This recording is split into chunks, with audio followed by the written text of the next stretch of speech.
mendorong dada bidang Kenan hingga tautan bibir mereka terlepas, dan dengan segera berdiri dari pangkuan pria itu. Karena dia tahu jika tidak segera menghindar, maka akan berakhir dengan kegiatan panas seperti tadi malam. Dan Cleo tidak mau itu sampai terjadi, meskipun menginginkannya. Kau menolak? Kenan menatap Cleo dengan tajam. Dia tidak suka jika keinginannya ditolak oleh orang lain, terlebih orang itu istrinya sendiri. Bukan menolak. Cleo bersandar di meja kerja milik Kenan dengan senyuman penuh arti di bibirnya. Dia tahu saat ini pria itu begitu ingin menyentuhnya, dan ini kesempatan bagi Cleo untuk menukar keinginan Kenan dengan kebebasannya untuk kembali kerja di dunia modeling. Tapi aku tidak akan memberimu izin menyentuh tubuh ini sebelum... Tapi aku tidak butuh izin itu, karena kau milikku. Potong Kenan dengan cepat berdiri mendekati Cleopatra, lalu menarik pinggang ramping wanitanya dan memeluknya dengan erat. Tidak bisa begitu, Kau istriku, apa kau lupa itu? Kenan mengusap wajah cantik Cleopatra. Aku tidak lupa, bahkan aku ingat dengan jelas. Kontrak pernikahan kita hanya untuk 1 tahun. Siapa bilang untuk 1 tahun? Kenan mengusap bibir Cleopatra dengan jarinya. Kau tidak dengar? Kau itu milikku, jadi selamanya kau akan hidup bersamaku. Kenan mengecup bibir manis itu, yang semalam menyebut namanya dengan suara yang begitu seksi. Apa maksudmu? Tanya Cleo dengan bingung setelah kecupan singkat itu berakhir, menatap wajah Kenan yang tersenyum penuh arti. Oh ya ampun, kenapa perasaan aku jadi tidak enak? Kau masih tidak mengerti juga. Apa yang udah aku sentuh akan menjadi milikku. Itu artinya, selamanya kau akan menjadi istriku, Cleopatra Matteo. Kenan kembali mengecup bibir wanitanya dengan sedikit mendorong, hingga tubuh Cleo setengah berbaring di atas meja kerjanya. Dengan susah payah, Cleo mendorong dada bidang Kenan agar tautan bibir mereka terlepas. Ken, kau gila? Umpat Cleo dengan kesal. Aku tidak mau jadi istrimu selamanya. Kau lupa isi surat perjanjian itu? Kita udah menandatangani dengan kesepakatan yang ada di dalamnya. Surat perjanjian itu udah tidak berlaku semenjak aku menyentuhmu. Kenan hendak mencium kembali bibir wanitanya, namun Cleo memalingkan wajahnya hingga ciuman itu berakhir di pipi. Kau tidak bisa berbuat seenaknya, Kenan Meyer, dengan mengatakan surat perjanjian itu udah tidak berlaku. Lagi pula, aku tidak mau menjadi istrimu selamanya, karena aku masih cukup waras untuk terikat dengan keluarga aneh seperti kalian, dengan kau yang begitu dingin dan adik ipar yang menyebalkan. Ucap Cleo panjang lebar, dan tanpa sadar, udah membuat pria yang ada di hadapannya mulai tersulut emosi. Tapi aku bisa, dan kau tidak punya pilihan, Cleopatra Matteo. Dengan penuh emosi, Kenan mencium bibir Cleopatra, melumatnya dengan kasar dan begitu menuntut.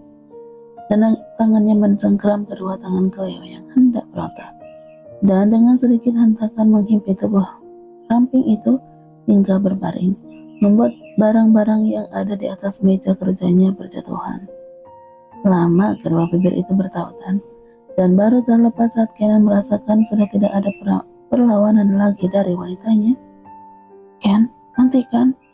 Cleopatra menahan dengan sekuat mungkin agar tidak mendesak saat tangan Kenan masuk ke dalam pakaiannya dan mulai menjamah tubuhnya. Bahkan kini kaos yang dikenakannya udah naik ke atas saat kepala pria itu menunduk dan dengan begitu lihainya memasuki kedua dadanya hingga membuat Cleo tanpa sadar mendesak. Cleopatra Matteo, tahan nafsumu, jangan biarkan pria itu mendapatkan apa yang diinginkannya. Gumam Cleo dalam hati, mengingatkan pada dirinya sendiri.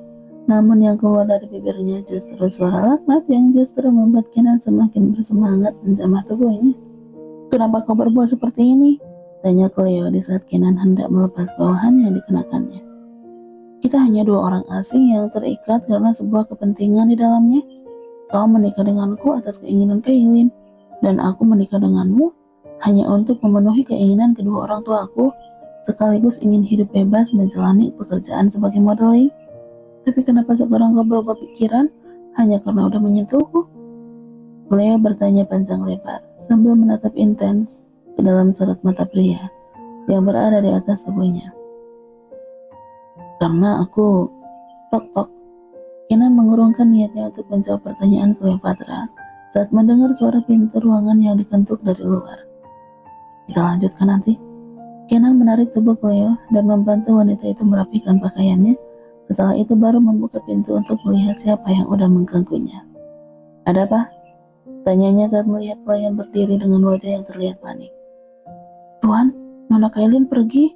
Biarkan aja. Tapi Tuan, Nona membawa kopernya. Sial. Kenan segera keluar dari ruang kerjanya meninggalkan Cleopatra yang tengah terkejut mendengar perkataan pelayannya. Kailin pergi? Jangan bilang wanita itu melarikan diri karena kejadian tadi. Cleo bergumam pada dirinya sendiri. Ish, kenapa juga aku memikirkan adik ipar laknat itu? Seharusnya yang aku pikirkan sekarang adalah pergi dari mansion ini sebelum semuanya terlambat. Dia tidak ingin terbelenggu dalam ikatan pernikahan selamanya bersama Kenan Meyer. Karena baru jadi istrinya selama beberapa hari saja, udah dilarang berkarir di dunia modeling. Apalagi jika menjadi istri pria itu selamanya, jangan-jangan dirinya akan dikurung di mansion tidak boleh keluar sama sekali. Sementara itu di tempat lainnya, Kenan yang berada di dalam mobilnya tengah menyusul mobil Kailin yang udah berhasil diberhentikan oleh para pengawal pribadi mereka. Masuk, perintah Kenan dengan tegas saat pintu mobilnya terbuka, menampakkan sosok adiknya yang terlihat menangis. Aku tidak mau, Kak. Aku ingin tinggal bersama Edgar aja. Aku bilang masuk. Kenan meninggikan suaranya membuat Kailin mau tidak mau akhirnya masuk ke dalam mobil kakaknya. Setelah itu mobil yang ditumpangi oleh kakak beradik tersebut berjalan menuju satu tempat, dan di sepanjang perjalanan tidak ada yang mau membuka suaranya. Baik Kenan maupun Kailin lebih memilih diam. Hingga tidak terasa, mobil yang mereka tumpangi udah sampai di tempat yang dituju. Turun, kita udah sampai. Kenan membuka pintu mobilnya lalu berjalan menuju tempat yang selalu didatanginya di saat mempunyai masalah dengan sang adik. Ellie yang tersadar berada di mana segera keluar dari mobil dan menyusul kakaknya yang udah lebih dulu masuk ke tempat peristirahatan orang yang mereka sayangi. Kau ingat janji yang aku ucapkan di depannya? Kenan membuka suaranya setelah lama berdiri di depan makam yang bertuliskan Kevin Josh Meyer. Kailin menganggukkan kepalanya. Kakak berjanji akan menjagaku dan akan menuruti semua keinginanku. Apa aku pernah melanggar janjiku? Kenan berkata dengan raut wajah datar yang begitu dingin. Kailin menganggukkan kepalanya. Tidak, ucapnya dengan lirih. Dan kau pasti ingat dengan keinginan terakhir yang kau minta? Kailin terdiam, menatap wajah sang kakak yang saat ini menatap tajam ke arah tempat pembaringan terakhir Dedi mereka. Ya, kini mereka berada di tempat pemakaman Dedi mereka yang telah lama berpulang ke hadapan Sang Pencipta, meninggalkan dirinya dan sang kakak di saat keadaan ekonomi mereka terpuruk dengan hutang perusahaan yang menumpuk. Jika bukan karena kerja keras Kak Kenan yang merintis perusahaan keluarga mereka dari nol, entah apa yang akan terjadi padanya, dan hanya Kak Kenan yang menjadi sandaran dan tempat berlindung bagi Kailin. Bisa semua orang bahkan ibu kandung mereka pergi tanpa mau membantu sama sekali. Katakan Kailin Meyer, apa keinginanmu pada saat itu sampai kau nekat melarikan diri ke Singapura? Kenan mengulangi pertanyaan saat melihat Kailin terdiam. Aku meminta kakak menikah dengan Cleopatra Mateo, dan aku berjanji itu adalah permintaan terakhirku. Kailin menundukkan kepalanya dengan rasa penyesalan di hatinya saat mengingat begitu tega dirinya meminta Kak Kenan untuk menikah dengan wanita yang tidak dikenalnya, hanya untuk memenuhi keinginannya, membalas dendam pada Cleopatra karena udah merebut Orion. Padahal Kailin sadar betul keinginannya itu begitu berat bagi Kak Kenan, mengingat pria itu tidak mau dekat dan terikat dengan wanita manapun. Setelah 2 kali merasakan sakit dihianati oleh kedua wanita yang sangat berarti di dalam hidupnya. Bagus kalau kamu mengingatnya, dan jangan lupakan keinginanmu itu ada kaitannya dengan si brengsek itu. Kenan mengalihkan tatapan matanya pada Kailin yang terlihat menunduk. Kak, Orion bukan pria brengsek? Potong Kenan dengan cepat sembari menatap tajam adiknya yang kembali menundukkan kepalanya. Dia bukan hanya brengsek, tapi seorang bajingan yang banyak mempermainkan wanita. Dan jika bukan karena Cleopatra, si brengsek itu tidak akan pernah melepaskanmu. Tapi justru karena itu aku membenci Cleopatra. Karena wanita murahan itu, aku kehilangan Orion. Dia udah merebut kekasihku. Sahut Kailin dengan emosi karena tidak suka saat mendengar kakaknya memuji wanita murahan tersebut. Kau tahu betul Cleopatra tidak merebutnya. Karena Orion juga berkencan dengan dua wanita sekaligus, Natania dan Elisa. Iya, aku tahu, tapi itu bukan salah Orion. Dua wanita murahan itu yang udah menggoda dan menjebak Orion. Jadi, kau menyalahkan kedua wanita itu juga?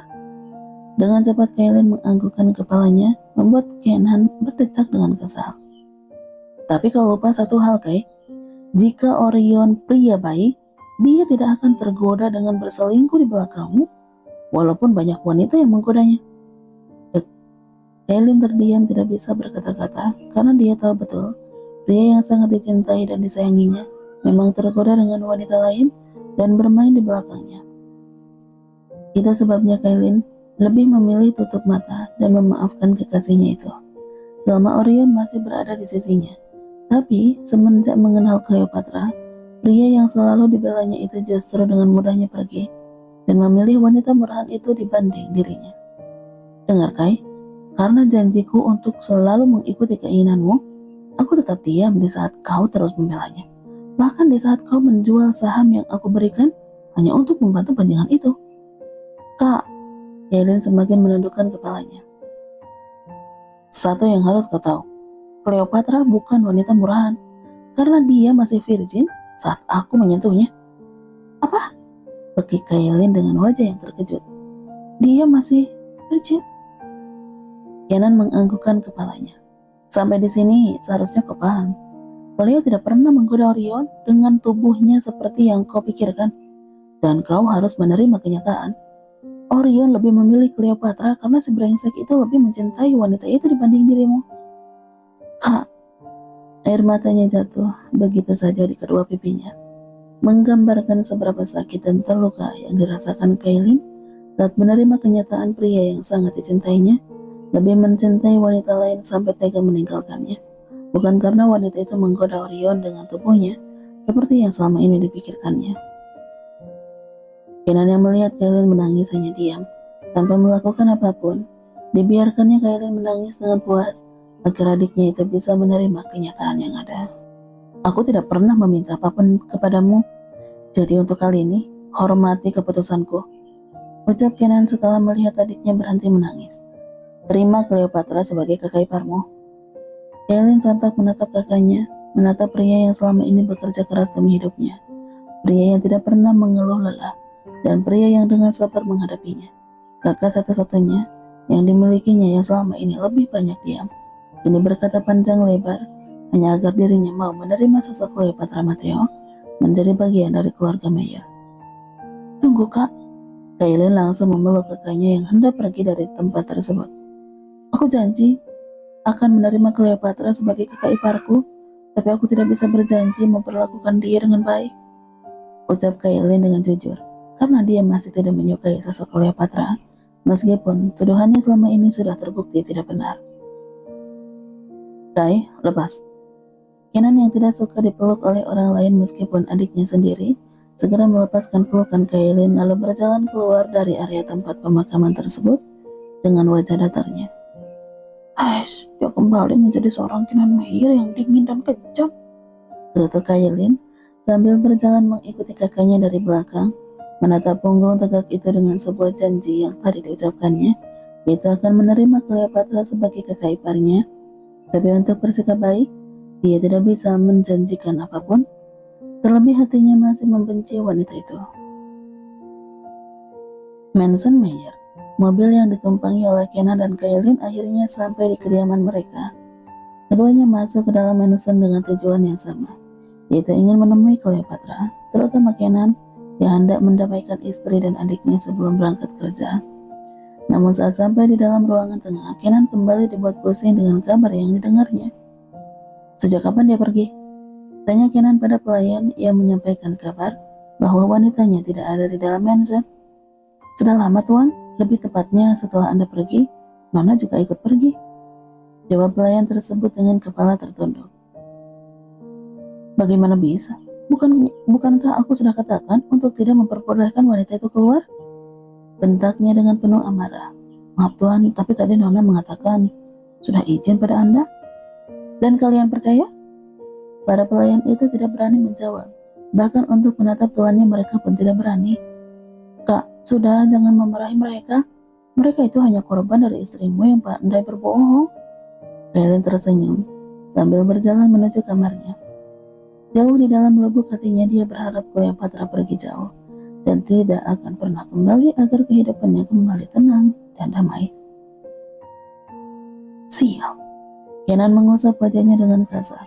Bisa-bisa kepalanya pecah dengan semua yang terjadi hari ini, di mana adiknya tadi melarikan diri dan sekarang istrinya yang pergi entah kemana. Tuan, kami minta maaf. Tolong jangan pecat kami. Ucap pelayan tersebut dengan sangat ketakutan.